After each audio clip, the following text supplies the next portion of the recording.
tell me what you just found out about your bag and camera.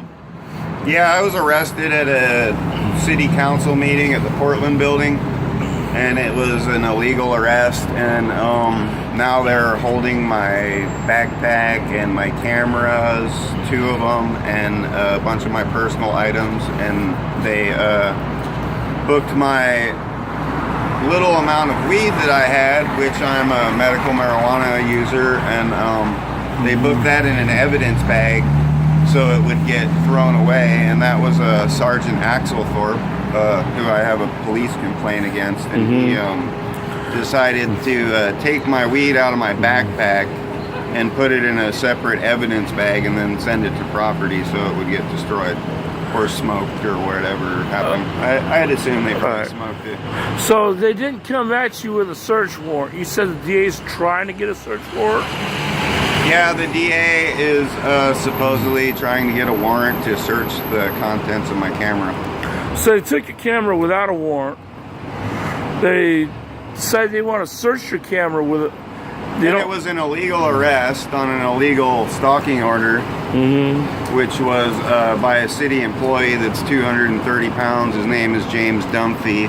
And I was in a city council meeting, and he came in and got in my face, and he actually had his camera out filming as he went in there because he was alerted that I was in city council, and then he came and said, "You're in my place of work." Well, he works in the building next door in City Hall, and the council meeting was actually taking place at the Portland building next door, so it isn't where he works. Yeah. So basically they took your cameras, illegally arrested me. They posted I had that $50,000 bail, which got reduced to $5,000, and then it got reduced to $0 and released on my own recognizance. Right. And the judge said there was no probable cause, and the judge actually issued a denial of a request to keep me out of City Hall, which I was previously excluded from. So basically what's happening is the DAs are even fighting tooth and nail with the judges to illegally, obtain evidence and steal my camera and stop me from filming. I'm sure they know that taking my camera for 2 weeks or so is going to be a major hassle for me, if anything, whether they get to search it or not. Right.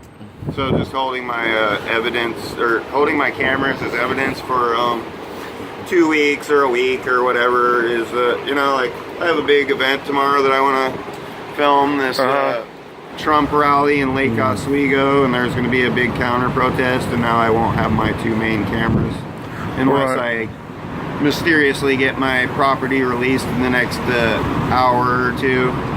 Maybe that might be possible if I go visit the DA and go up there with my camera and film them and give them a little hell, but that's about it. Right. So they took your stuff without a warrant.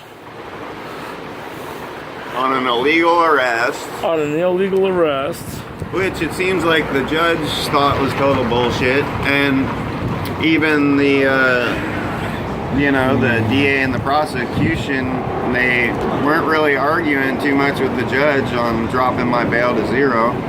So this is all just more of the targeted harassment of Multnomah Cop Watch and Kif Davis and all the other cop watchers.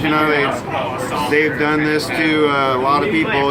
They've taken your cameras. They took Laura's phone for like 2 months or so, and which was actually her husband's phone that she borrowed. So, yep. They can try and make our lives miserable and steal our stuff, but it's not going to stop us. Right. That's probably about all I got to say, unless you got some more questions. Okay, that's it. Right on.